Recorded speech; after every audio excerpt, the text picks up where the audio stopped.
Google पर आपका नाम डालते हैं ना, तो सैकड़ों सवाल आते हैं जो लोगों ने सर्च किए होते हैं कि अनिरुद्धाचार्य जी का नाम लिख करके उसके बाद क्या क्या लोग पूछना चाहते हैं।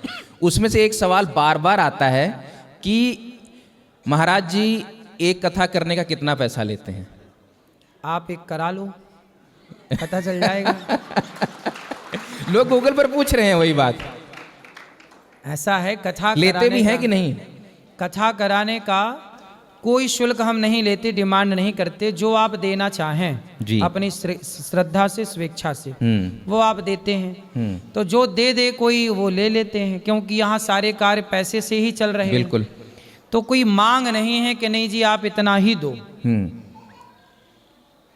कई बार तो ऐसा हुआ, हमारी एक मैया है, वृद्ध माता हैं, ऊपर रहती हैं, उनका मन हुआ कि बेटा हमें भागवत सुनवाओ। तो हमने उनको कहा कि आप सुन लो भागवत, तो उन्हें सुनवाया। हमने जब जीवन में शुरुआत की तो हमारे पास इंदौर में एक मंदिर है गणपति जी का जी। वहाँ पर बहुत पहले मैंने एक कथा की, एक रिक्शा वाले भाई ने कथा कराई, उनकी ऑटो थी। अच्छा। शुरुआती थी वो ऑटो, नरेंद्र उनका नाम था। वो आज भी बच्चा है, आता है कभी कभी। उन्होंने कथा, उनको उसने कहा कि मैं अपने माँ बाप को कथा सुनवाना चाहता हूँ गुरुजी आपसे। मैंने कहा सुना देंगे। तो मैं कथा करने गया उनके यहाँ और कथा की, संगीत लेके गया। संगीत वाले थे 4-6 लोग साथ में थे, साउंड वाले थे। अब साउंड वाला, संगीत वाला और भी कुछ लोग थे, तो वो पैसे तो उनको देने ही थे। जी जी।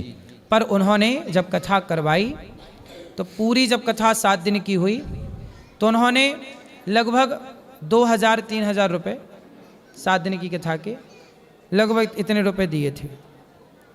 और इतने में पूरी कथा हुई जो 7 दिनों की। 7 दिनों की। और उसमें संगीत वाले भी थे 4, उनको भी देना था। अच्छा। साउंड वाले थे, साउंड वाले को भी देना था। साउंड वाले को 7000 देना था, संगीत वालों को 10,000 देना था। तो 10 और 7 17 हुए, 17,000 तो देना ही था। और हमें मिले 2-3 हजार। 2-3 हजार। तो उस समय भी कथा की और कोई शिकायत नहीं कि नहीं जी तुमने क्यों नहीं दिया। ठीक है, तुम्हारे पास नहीं है, तुमने नहीं दिया, तो कई डिमांड तो नहीं हुई। और भी कुछ कथाएं हुई। एक मैया मेरे पास 7 दिन की कथा सुनाई, और संगीत वाले तो देखो साथ में रहती थे जी। अब उनका तो परिवार, उन्हें तो देना ही है ना। तो आपके साथ कोई है तो आप उसको तो देंगे। बिल्कुल। उसका भी परिवार है, रोटी चल रही है उसकी।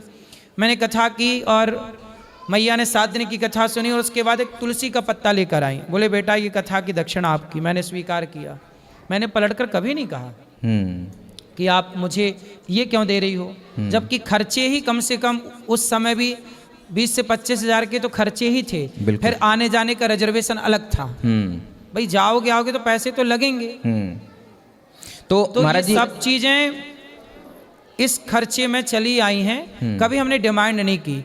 एक बार एक संत जी, एक व्यक्ति थे, उन्होंने कहा कि इनके यहाँ कथा कर दो। हम चले गए संत जी के कहने से, उन्होंने कथा कराई। 7 दिन की कथा हुई। हमने कहा भैया आप दक्षिणा दे दो। ये सब संगीत वाले और साउंड वाले और सब कैमरे टीम वाले सब दक्षिणा दे। अरे बोले आप 2 घंटे रुकिए, आ रहे हैं। 2 घंटे रुक गए, अभी तक नहीं आया कोई। अच्छा बोले 2 घंटे और।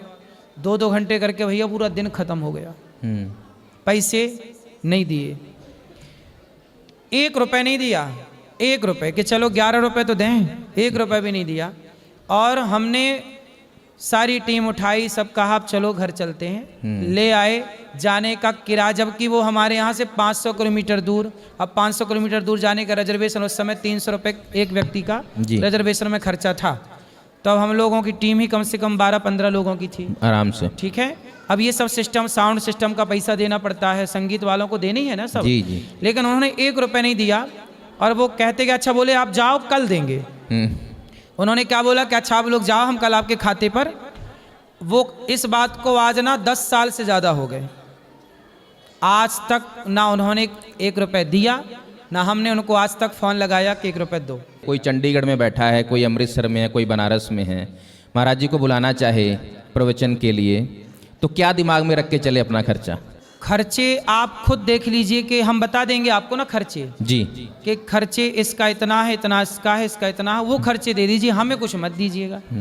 हमारी कोई डिमांड नहीं है, आप हमें आशीर्वाद दीजिए बस, बाकी जो टीम होती है जी उसे आप संतुष्ट कर दीजिए बस।